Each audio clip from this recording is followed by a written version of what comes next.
It is almost as if you had Google search, but instead of looking for websites, you're looking for code patterns. You have millions of queries hitting this backend, and you basically have to go and say, okay, we don't want to break anything because this is literally the most sensitive part of our search product. Unglamorous engineering. This is work that is not going to result in a UI change. It's not going to be super flashy, but it's nonetheless really impactful, and it touches a lot of people. You can move faster, you can execute faster, but you have to keep up with the speed that you're executing now. So your mental model has to keep up with the code. All right, welcome to Turn Stories. I am your host, TR Jordan, and today I have Renard Van Tonder with me. We're going to talk about his time at Sourcegraph, where he rewrote the parser underneath their query engine. So welcome to the show, Renard. Hi. Well, great to be here. I want to start with just like, I was looking up a little bit of like where Sourcegraph was at the time. You did this work sort of 2020, 2021, pre-COVID times. And at the time, Sourcegraph had tens of thousands of users. You had folks at Amazon, at Uber, at Yelp using Sourcegraph. And the core query engine, which is what we're going to be talking about today, was doing millions of queries across their code bases, which were tens of millions of lines or bigger. It's a lot of usage across real code bases. Give me a sense of, tell me a little bit about what you were working on there. And in particular, I'm curious, you mentioned the features you were trying to add around like Boolean operators. What was it like to work on the sort of core query engine at a company at that scale? Yeah, I mean, it's like you said, right? You're coming into this company, you're aware that you have operational customers and they're using this thing daily. So every single search query is hitting your backend. It is almost as if you had Google search, but instead of looking for websites, you're looking for code patterns and things you want to fix, things you want to find, understand the code base. So everything is happening all the time. You have millions of queries hitting this backend, and now comes this challenge of like, you need to change something here in order to extend the features, right? And that's an intimidating thought because you basically have to go and say, okay, we don't want to break anything because this is literally the most sensitive part of our search product. And at the same time, we need to grow, we need to expand our feature set. So the feature that you're talking about, basically we had a plain, input string that you would search, but you couldn't say, hey, search for this string or that string without using regular expressions. So you could use regular expressions to do some of that. But one thing regular expressions are not good at, for example, is saying, hey, I want to find a file that contains both this search term and another search term. So maybe a function and some return type. And you can wrangle regex a little bit to get that right, but overall, it's just you're adding user friction to do that. And although we had backend search components that could support that, we couldn't do it cohesively across the entire backend by just having user type that in. So that's the challenge, right? Somebody comes to you and say, hey, here's a super sensitive part of our product. It needs to be better. It needs to be performance, and we don't want anything to break. Please do this for us, right? I mean, the person saying like, please do this for us is also me because I'm using this product every day and I want this to happen. But how do you go and ensure that is the challenge, right? What are all the roadblock, cones that you put up everywhere and say, okay, careful here, there'll be dragons there, this kind of thing, until you kind of remove the feature flags. So that's one component is like, develop it iteratively, have feature flags in place to revert things, and then see how you roll it out and how things go. Yeah. I love reading through the post you shared about this. I'm really interested to hear a little bit more about the sort of production side of things. There's one part early on that you glossed over that I did want to hear more about, which is this is a full rewrite of the query parser, which, like you said, the search box is sort of like a unique place within a search product. It is the product in a lot of ways. And it's not a trivial decision to implement that. Why did this feature require a rewrite? When did you realize that? Yeah, that's a great question. So there are a couple things that go into a search query box, right? And I think it's important to distinguish expressivity in this case, which is for someone to be able to express something that they're searching for versus a UI or UX concern. So maybe you want to highlight some search terms, make it obvious that some syntax is regular expression syntax and this sort of thing, which I ended up implementing later and actually using this implementation for. So the impetus really was that the existing query parser was quite simple in its assumptions, and it was prone to basically falling over if you tried to extend it in a in the fashion that we were looking for. Because basically what you have, or what we had at the start, is you had a list, right? A list of terms. And that list of terms is going to be run through the backend and searched. But fundamentally, what you need when you have expressions is a tree, right? So our query went from being a list to being a tree. And you can certainly go and write a tree transformer on top of this list based representation by going and saying, okay, well, we'll just keep the sub list components of the query that we had before and then organize this into a tree, which is actually what happened initially. But the trouble came in actually transforming this list into a tree. You need operator precedence, right? So ors and ands, and these things are the things that imposed a rewrite, so to speak. So we actually still kept using some of the same helper functions to identify, for example, quoted strings and this sort of thing, even though we had some bugs and a lot of confusion around that initially. So there was some lexing issues and there were some basically tree transformer issues. So taking these things as a whole, it was kind of okay, let's rewrite a bulk of this. But we have a reference implementation for the list part of our query that should work, right? So that was always the starting point, was to say, hey, this is the situation, but we have a reference point, we have existing tests, and so go from there. Yeah. Okay, that makes a ton of sense, right? If the search box is the whole product, it's not, but it's kind of the whole product, then the string you type into the search box is the whole user input. And that foundational decision of we should parse it as a list is just incompatible with adding, Boolean search and respecting reasonable operator precedence. Yeah, if you parse it only as a list. I mean, at some point, everything in a parser or compiler lexes and turns your tokens into a list, but then you have to go from that to a tree, right? And if you don't have a flexible enough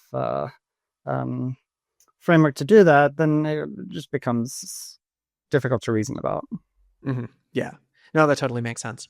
Well, a lot of this work, doing the work itself, you've got a fairly straightforward product spec that you need to implement against. You spend a lot of time talking about your testing approach, and I think I'd love for you to talk a little bit about the theme. I hadn't heard this phrase before, and I really like it, of unglamorous engineering. That this is work that is not going to result in a UI change. It's not going to be super flashy, but it's nonetheless really impactful, and it touches a lot of people. And it touches a lot of the way that the work is done around that particular software component. Tell me a little bit about how you think about unglamorous engineering and how that led into how you approached this particular project. Yeah. I think at the core of a lot of software engineering and honestly other kinds of engineering is this kind of work done behind the scenes, right? So maybe you just care about driving your car across a bridge and you don't really care about the underlying structures of what's going on, and maybe that could be different, but the point is a lot of people work on the structural integrity of a bridge or the back end of some query parser thing, and that is a lot of work. And I mean, if you look at product updates today, anything like Google Sheets or any product that is kind of consumer facing, a lot of engineers are sitting behind those changes, and you usually don't see much in the way of that. I mean, you see a tiny little feature, right? Or something in the changelog. And for us, it was hey, you can now search, and not operators in the search query. And a lot of work goes into that in the backend. And I think that is something that resonates with a lot of engineers. Now, the thing is like, to what sense is that gratifying and satisfying? This kind of flavor of work, right? Because it's always nice to have a UI or UX improvement, and it's so visual, it's so obvious, and sometimes also very open to criticism, right? Um, so my take on this is that I think it's core to the discipline, and there are aspects that come with that, which is basically testing as a core interest, because it is the thing that can convey to you that things are correct when a lot of this is really invisible to the majority of users and even other teams, right, on your product. Um, so that's my high level take on what this is, and I think it's in some cases very understated, and in some sense, because it's understated, it's difficult for engineers to really go and say, hey, I did this amazing thing. uh what do I get? Do I get, do I get a little trophy to put on my desk? Do I get a and a lot of the times it was like, no, there's this is you said we needed this, and so um it was kind of in this sense, right? This kind of work, uh, but it is gratifying in a very, um, I would say, towards yourself kind of way, because you know that you have the responsibility and the ability to make a big change and execute well, right? So today, I think people are all about talking about, execution is the only moat, and executing and being a first mover in any space is so important now. And this is really a question of execution as the North Star, right? Nothing else really matters in terms of, I don't know, like, oh, we love this UI, or we how do we turn this into an ad, right? Like, nobody's gonna look at it from that perspective. True. Do you think that you just mentioned that unglamorous execution is personally gratifying? Do you think that's something that only applies to certain engineers, or like only certain engineers find this kind of work gratifying? Or is this something that is just part of the job and everyone does it in at least part of the time?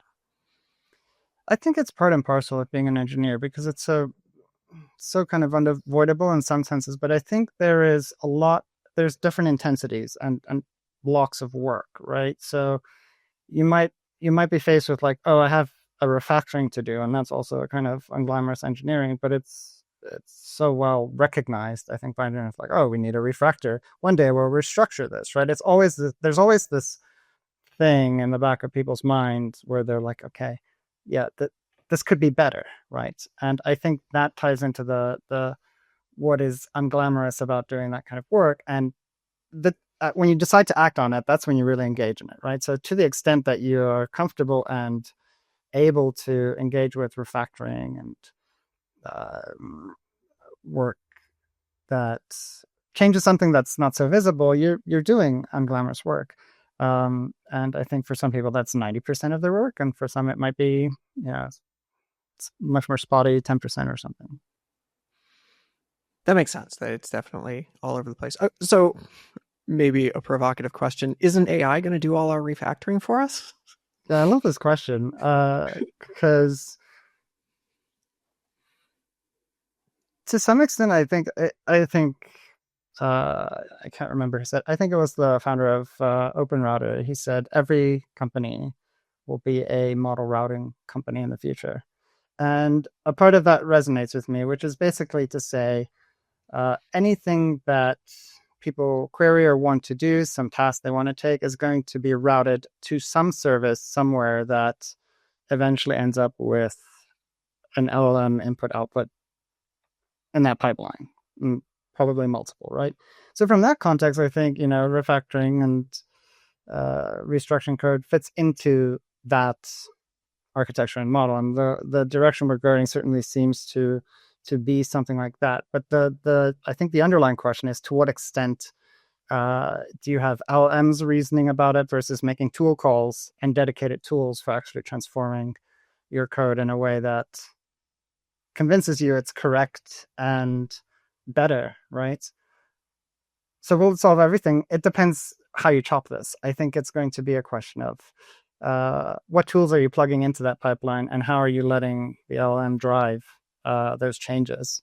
But to say that you will have tooling to do refactoring completely without the need of LLMs, I think is a far cry away from the from the direction we're heading into. I think it's going to be part of it. What's the line there? Like, if I've seen, reports of folks firing off LLMs to just like go do refactoring with like very little oversight, very little, um, very little direction, sometimes very little success. But what's the handshake there? Do you think that that's an evolving thing, or is there any bright line around, what is the engineering work of doing? What is the engineering work that happens, and what is the LLM doing, and how much overlap is there between those two buckets? Yeah, it's interesting because I think people are asking that question and saying, how can we be a little bit scientific about it? How can we go and benchmark something like this, right? And one example that you could run with is something like, hey, I'm experienced in my field or in this code base, right? And I know it's in this state, and let me do a thought exercise or a coding exercise where I go from what I have to something that's more desirable, right? And now you basically have something to benchmark against that you personally can evaluate, right? And I think a lot of things here is like, how do you evaluate this? And the best way probably right now is very vibey, as people say. But that might just be the starting point, which is to say, like, okay, so I'm going to evaluate this. Or you can use, your LLMs to evaluate this. So you can say, well, which LM, if I tell it, hey, go, which model, like, go and refactor this. What comes closer to your expectations, or what is considered better by some models' judgment, right? Evaluating kind of the change in the code. At least I've seen, on X, people saying things like, "Oh, I have this model, check that model's work, and this model went further than another one," and then the model actually says it was very impressed by the other model's line of thinking, as if it couldn't come up with that by itself, right? So you have all these kind of interesting interactions, but bottom line is you got to do the exercise to see and convince yourself, hey, this is better. If you go in blind, I think what are you doing? You're blind, and you only have yourself to rely on in that sense. If you're not experienced, then that's going to count against you.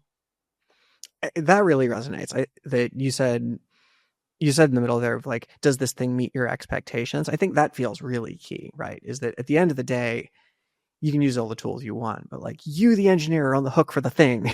You did the refactoring, no matter how much you've routed to an LLM and allowed others to do it. That, does it match your expectations?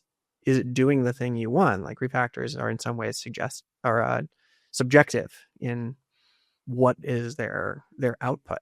I think that makes a ton of sense. Yeah, and if I comment on that, I think what's interesting about that is knowing what you want, right? Because Yeah, a lot of you can go into this and say, "Hey, restructure code, please, make it pretty," but then it's going to do what do something. you want? It's going to do something, but what do you want, right?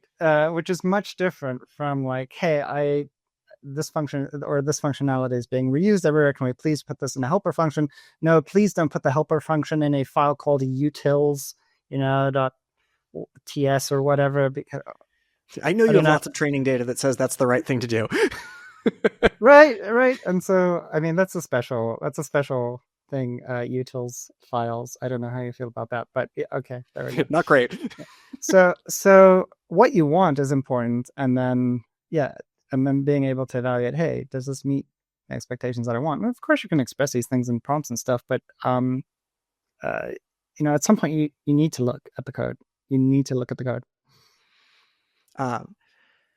Coming back to the Sourcegraph thing for a second, the I think one of the things that was really interesting is that you had this sort of this layered testing approach. And I'm going to save, I've got a bunch of questions about the production part of it, but sort of imagining the unit testing to integration testing to fuzzing that you did. And looking back at that, I thought one of the things that was really interesting is that your fuzzing, it highlighted a couple of bugs, to which your reaction was like, no biggie, good, fix those bugs. But your reaction to getting CI stood up, so you had like both internal representations running at once in code, both of them running against a set of like known good test cases, that you said that was super transformative. Tell me a little bit more about, as you were going through this, it sounded like you had actually kind of made a change to your plan midstream about like that impacted how you were approaching this project.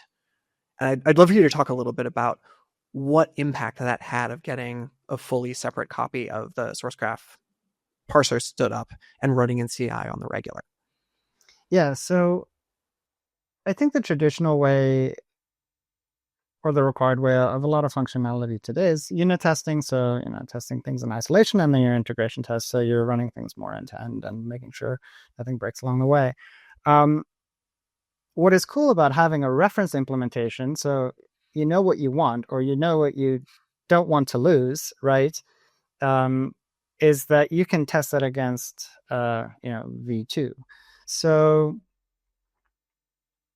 the thing here was I wanted more assurance that like things were not going to break given this new functionality. So it was really a confidence and expectation kind of thing.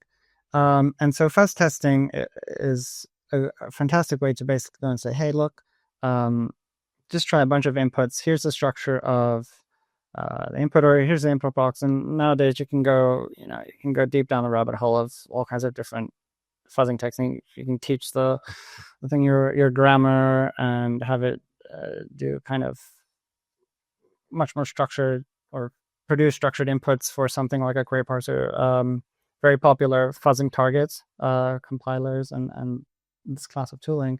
And honestly, that can be run independently of a reference implementation. So after all that, I was like, okay, we can do some differential testing, which basically amounts to saying, okay, we take the exact same input, feed it to both systems, and see if there's any difference in results, if there's any difference in how the compiler parses things or outputs this tree, and make sure that's consistent. Obviously, there's going to be a difference.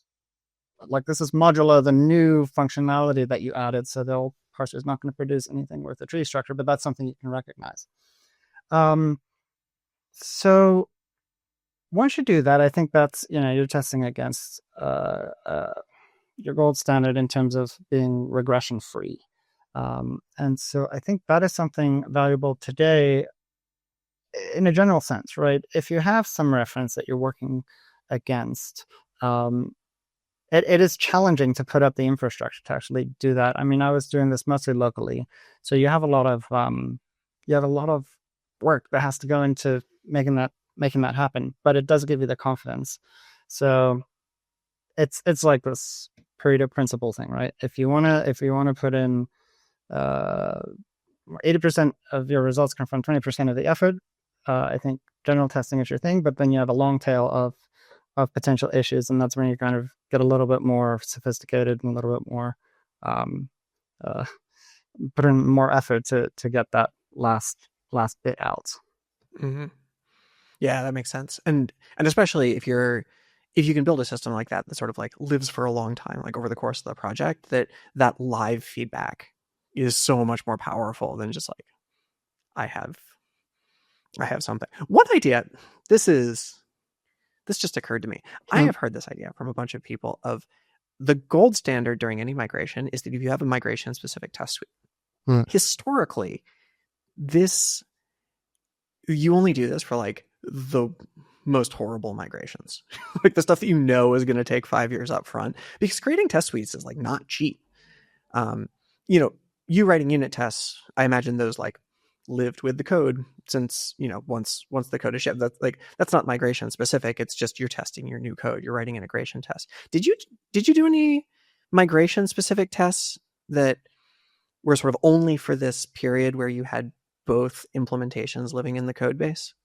Oh yeah, so this is exactly the last phase, right? Which is this differential testing phase. So you're creating inputs, creating fixed inputs, right? To run through. I mean, you could do these dynamically, but the point is that like this was a short-lived phase in the sense of, okay, it works. We don't need this infrastructure anymore because it's. I think like a migration, it is.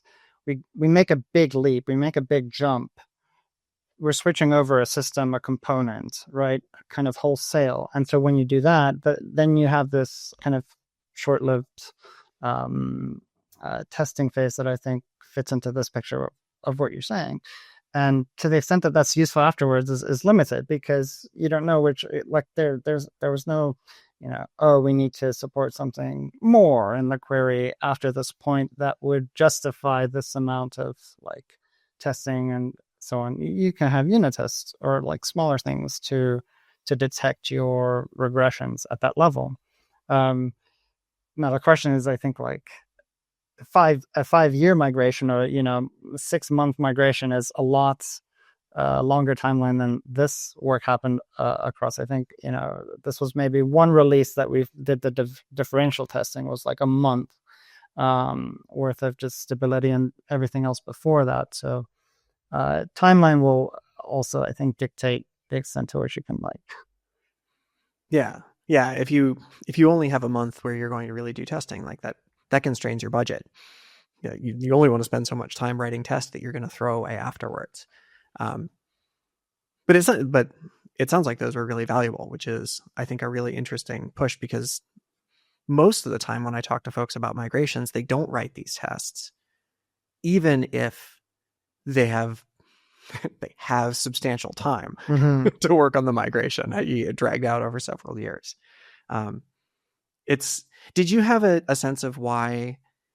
I'm curious what you saw that made you think ahead of time, like, no, we need to do this, even though it's going to be throwaway work, even though it's not going to prove anything once the feature is shipped. Like what pushed you to say, like, just testing the feature itself is not enough. We have to test against the old stuff. It didn't want to piss off tens of thousands of engineers. It's that simple. They get so mad. They do. But honestly, that's it, right? It's like, okay, we put a lot of effort into XYZ. You could be launching a new product at your company or and all this stuff, and you're going to allocate like a couple weeks or months to do that.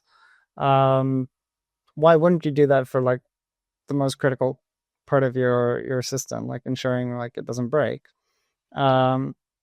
So that's the bottom line. It's like if you care about your work, if you care about what you're putting out there, and you really don't want it to break, then like you kind of see what's available, what the tools are that are available to you. And I think to parallel with migrations, there's a payoff, right? And so you'd rather get the work done and done well. And I mean, it's not one thing at a time. We had a lot of feature flags along the way to kind of gradually introduce this, right? So you can have people try it, and I think a lot of migrations in that sense can be done, partially. For example, like Python 2 to Python 3 migrations can sort of be, depending on how your backend is structured, like these things are possible. So it's not like everything at once, but at some point you're like, okay, this is the last part, right? And yeah. I learned there's a bunch of people who have thought about the Python 2 to 3 migration. Their current focus is, I need to get rid of the library 6, which is the Python 2 to 3 migration compatibility library, which is now being deprecated as part of 3.10 or something. Once you get that shim in there and you're like, oh, we can live in both states, sometimes that just incentivizes you to live in both states for a really long time. That's true. And that's that long tail, because you have maybe 80% of your code is working, but you have to put in the work for the long tail bits. Absolutely. So as you went through, I do want to talk about this differential thing. You pulled a bunch of use cases from production and built up this temporary, highly valuable throwaway test suite. At what point did you know, yeah, we got enough? Was that, did you go all the way down to 0 errors, or did you have some floor where you're like, look, it's time to ship this thing? Yeah, I think it was timeline based, right? In the sense that you can do a fuzzing campaign on projects or differential testing, and you run it for how many days you want or weeks. But at some point, you're like, okay, it's good enough. Like maybe if we ran this for longer, or maybe if we refined it a little bit more, we'd find more issues. But intuition is like you did well. And one comment on that is that typically with testing, at least with fuzzing or any kind of dynamic testing or differential testing or these kinds of things, the bugs tend to be shallow for that testing method, right? So it's kind of like the more varied and the more different kind of ways that you test your implementation in, the more likely it is that you'll find bugs quickly with that method and then not so much afterwards, which was the case for this work. As I remember, it's like, okay, we'll quickly find a couple issues or uh, flags in the implementation when we did the differential testing thing, and then after that, it's like, okay, seems to be smooth sailing. Are there more things could test it potentially? But I think like having a reference implementation and testing it against that really is like one of the most powerful things you can do. That makes sense. Did you have a sense beforehand of, we're going to get to, you mentioned it was deadline based. Did you have a sense of like, we're going to reduce it to like no more than 1 in a million errors or no more than this type of error? Or was it really just like, we're going to do this for a month, and if it doesn't feel terrible at the end of that month, we'll just go? Yeah, it's more in the second bucket. There's no way to know kind of the whole surface area of like how many things can go wrong, how many bugs. I mean, there were no existing bugs at that point that were due to this change, right? I mean, plenty of like bugs and issues where people saw different results based on it, but these were like not central to the actual like syntax and AST changes. So it's kind of like give yourself enough room to convince yourself this is working. Um, Basically, give enough room for it rolling out to crop up with issues, maybe in production users or so on after you've tested.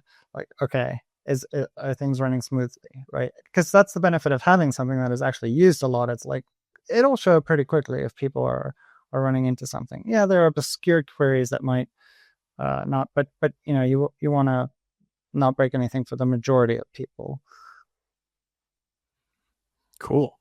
Um, so okay, you found all the bugs. I'm sorry, just to go back. I think that makes it. I think that makes sense. Like that feels right to me in some ways. That I, I feel like I have a lot of conversations, especially around turn, where I'm pushing the idea of like plan your migrations harder. You can use AI to plan it. I do believe that, but it sets up this dynamic of, well, you can plan your way out of everything. Like that's just not true. You should run these experiments in production. You should run experiments around your code. And like you said, you run it for a month, you gain some confidence, you stare at it, and you say, like, look, we're good here. And that feels like a more honest description of how any major engineering effort is done. It's not that you knew every detail ahead of time. If you did, it would be done already. But you do learn as you go. And it's just a question of, can you get the right information? Can you change techniques? Can you pick the right technique next? Yeah, I think at a higher level, like it's about correctness. So people are like, okay, does my system behave correctly? And however you want to poke and prod at it to see if it is correct is up to you. But I think that's always going to be a time based exercise. It's not so much. I have I have you have a checklist for executing the migration, and that the result of that is like it behaves correctly. But there's no kind of like um, discrete, I think, way to go about saying, okay, if because basically, if you don't have a time-based thing, it's basically an unbounded timeline, right? And so I think that's problematic. Um, Yeah, nobody wants that. No one wants to work on the same project forever. No one wants to wait around for a feature that's never going to ship. yeah. So maybe realistically, it's like, okay, if we have a migration or an effort like this, like I knew this was like a multi-month effort, right? Overall, you could get out in 2 weeks or 4 weeks, you could get out your new query language, and that's fine. People can run with it and do things, but maybe that would break things, or maybe it's slow. So performance was another piece of behavior that we needed to revisit with higher expressivity, and so that might tie into a migration scenario as well. But you have to know whether it was just like, is this a multi-month thing or could it be a multi-year thing? And then if it's a multi-year thing, okay, where does our checklist address how we bucket up a multi-year migration? It's my intuition. I've never engaged in a multi-year migration exercise. So One day, I'm sure. Uh, do you think that timeline would have been different if you'd started the project in 2025, given the tools available today?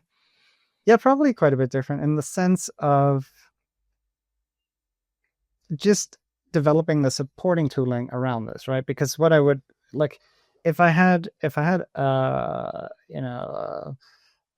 today creating my code, some code agent doing things, I would tell it like, I wouldn't tell it go and test whether these two implementations are the same, right? Like what am I telling it to do fundamentally? But I would tell it like, can you write a script? Can you write the script for me that does this, right? It takes two inputs and then runs it against these functions. Basically, the bit that I did manually that was kind of temporary, uh, and then maybe I figured like, okay, can you come up with some interesting test cases, right? Some interesting test inputs that maybe specifically test things like dangling quotes, dangling parentheses, things that would basically push the parser into corner cases. And that would be more of a manual thing. I mean, that's what a fuzzer would do and discover kind of on its own, but because of like in feedback directed fuzzing. But essentially, I'd have another tool in my toolbox here, which is to say like, okay, this thing kind of can generate useful directions based on this code, and I know what I want, so I can tell it to like make my work easier, and I'm not going and spending 4 hours writing a script. Is like pop it out in 15 minutes and then not have that tooling. So that's how I think it would change. Now overall, how much time would it have saved? I think it might have like if I was rolling this out today, I'd probably have a quicker sense of confidence of the implementation correctness compared to back then. But that would also be like more intense, right? Because you are doing the same amount of work in a short period of time, and that's no less cognitively like draining, right? But it Yeah. is more efficient in the sense that okay, you're doing a lot of automated stuff much quicker. So I think that's important today. It's like, yeah, you can move faster, you can execute faster, but you have to keep up with the speed that you're executing now. So your mental model has to keep up with the code, and it is more cognitively like draining if you are able to test things quicker, right? Because now you're mode switching, just everything is happening more rapidly. So that's my sense of what is different today. That's a really interesting observation. And I've felt that as well, is that if you're really picking up a productivity increase, and that's not always true when you're using AI, but on the days that it does feel like it's really working, it's exhausting. Do you think do you think the amount of cognitive effort that, let me ask that another way. Do you think AI is actually saving you any cognitive effort there, or is it just compressing the work that you're otherwise doing? Compressing is an interesting word, I think. Maybe compression is the right word, or condensing. Um, it's I'm sure some researchers are going to study this or have studied this, and they're looking into like what is the cognitive effect of all these things, and that'll be interesting. But my intuition is that there is that kind of, there's more intensity, I would say, cognitive intensity, but I don't know what that really means. But I think the result of whatever that is earlier fatigue or mental fatigue. um, but you get the efficiency out of it. And the other part is that you're thinking about things differently, right? Like instead of going and saying, like, okay, I'm going to write this function now, and I need to take care of this case, this condition. Oh, I forgot to add this condition, all this stuff. Now you're going and formulating with prompts how you want something, and that's a different kind of thinking. And I think that kind of thinking is potentially more load bearing than just okay. I'm gonna be a little bit on autopilot, okay, put in a nice little left brace here, that's where that goes, and then okay, we'll have a return at the end of this function. So going slower, uh in some sense doesn't cause that high intensity um uh process, right? So it's Yeah, the interesting. machine took away all the palate cleansing work, and Yeah, now there you it's just the go. hard stuff. There you go. And also, like, it's also interesting in the sense that, like, a lot of these things, the more you, I think, to use your word, compress what you want in the beginning and write a prompt, to some extent, like, the longer it will take, and you can go and make your coffee or be distracted for 5 minutes and then come back, right? But then you're back into, like, okay, focus and spend, 2 minutes really intensely thinking ahead, and then, like, enter and then leave. So it just, there's also that, right? The contrast of intensity and then, like, be distracted, as opposed to, again, when you're coding, it's kind of like, okay, well, can't be distracted now because the characters literally will stop right there in my editor if I don't continue um, writing the code. So After 4 cups of coffee in 2 hours, the the prompting gets a little worse, I suspect. yeah, that's true. I think so. um, right on. Well, um, I think. Sorry, thinking about. I love this train of thought. I'm just like spiraling. Trying to consider like how it plays out in my own life and how it plays out. I think that there's a ton of there's a ton of things that we're going to see here, and I saw one study the other day around how a lot of people using AI actually can turn off a lot of various parts of their brain. Like it's almost the opposite of what Oh yeah. you and I are talking about, where like you quit making those decisions, and it feels like both of those things can be true. Like you can use the tool in a way that gets you out of doing the hard work and you simply defer, or you can use the tools in a way that create the work and focus the work in a way that you are really working on the hard stuff. And I suspect both of those things will happen to depending on the person, depending on the task at hand. Yeah, and another thing that I find in my own work is that, like, and again, to contrast, I think a big engineering effort like this or migration in the past, right, for any big company, is like, okay, we're investing in this, we're going to do this, we're going to spend time on this, and then you're a couple of weeks in or a couple of months in, and then maybe along the way you discover, oh, hey, this could have been different or this would have been better, but that, like, going back and changing that is just not an option, right? Like, that door is closed. You've gone past that point. It's like not an option. But today, I think it's more a question. Like, I experienced this myself, right? It's like, oh, okay, I've implemented something in this way, or I have this code generated by the model, but maybe this other thing works. Maybe I could tell it to do it this way. And then you end up with like a billion like branches, all kinds of different things. And at some point it messes up, but then you're kind of like, well, that was so easy to kind of explore. Why don't I explore some more? And the extent to which that's productive or unproductive, I think is very up in the air. Like, this is the thing that everybody's kind of grappling with, right? Like, did it really save me time? Or, like, because I knew if I ended up just coding this, like, maybe I wouldn't, like, just by virtue of like not having the option to explore so many things, you will arrive at some satisfying result. But because you have this option to play with that is either a distraction or it is something that can maybe advance your your objective, right? Because you do find something better on the third or fourth try. So this is for me, like at a personal level, very difficult. Now it's like, okay, at what point do I stop like tinkering and just say, okay, um I don't want to go back. No going back to that branch. No forking that branch again. Um that is I think the one of the like biggest ways to understand like how do I use LMs to be effective. Yeah, absolutely. There's a world of difference between using LLMs to, you know, polish a feature into oblivion because you can explore everything, and using it to take the work off your plate that you don't that you're that you weren't going to do anyway, or that you had to do but you were trying to get through so you can focus back on work. It really does force you to think about what are you trying to get out of the tool, back to your point of like, what did you expect from this thing? It's going to keep writing code as long as you keep typing things into that prompt box, and you need to be really clear in your own head about what you're trying to get out of the tool.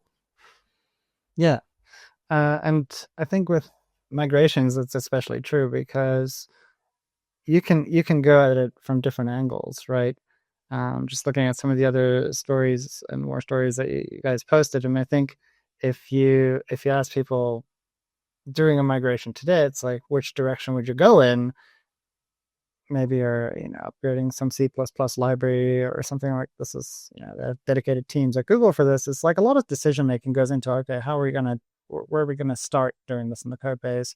Who are we gonna contact and all this stuff? And maybe there's this high level kind of orchestration role that LLMs will also take on, right? Not just code changes, but understanding the architecture of the system and all that. Um, and then again, you're faced with optionality, and that can make it more challenging. Yeah, there's, I think, a ton of upside in letting people climb the abstraction ladder and focusing higher and higher on where are the points of leverage, what are the architectural decisions. We are unfortunately running out of time. So one final question, or I guess two final questions. Where can folks find you on the internet if they want to talk more about this stuff? And is there anything in particular that you would like folks to reach out to you about? Cool. So I am RVTOND on Twitter. I try to just tweet about tech things as I do things, so which is kind of fun. I am now working on LMs. I had since some blockchain tech, and I am now kind of like formal verification is a very cool thing that's been in the works for decades, and historically just very, very much requiring a lot of human effort to get awesome results.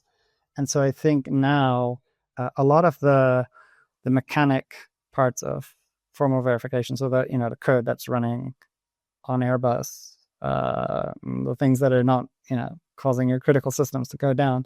This is like fascinating code, and the history of the development of those pieces of like technology are amazing. And I think basically on the cusp where we can generate a lot more of those kinds of very strong guarantees in software, but without as much effort, right? With LMs being able to recognize patterns so well and being able to like mechanize things a little bit faster. So that's my current line of thought. Basically, imagine if I could have a query parsing migration, but instead of all the things I did, have formal specifications that say this is what happens with this kind of input. So if it's only a list input or a tree input, and this is what guarantees like the behavior of the system. And you prove that at a mathematical level and say, hey, it's impossible for this thing to do anything else, which would be a fantastic thing that you're gonna go and roll out, right? So that is my blurb. That's awesome. I love the idea of unlocking formal verification for more use cases. It's just such an expensive thing to do, and it makes so little sense in so many cases. But if you can make it cheaper, Yeah, then you can for use it. migrations. I mean, look at migrations, right? It's like, again, if you're migrating like system critical code, like you want it, and then all the effort that you put in, all the effort that you put in for like specifying the behavior of the system pays off, because Now you don't need concrete examples. You don't need to generate these like concrete strings that go into your system. You just like prove it at the level of like, this is the structure, this is the semantics, and that's it. So Awesome. cool. Well, Renard, thank you so much for coming on the show. This is fantastic. Thanks for having me, TR.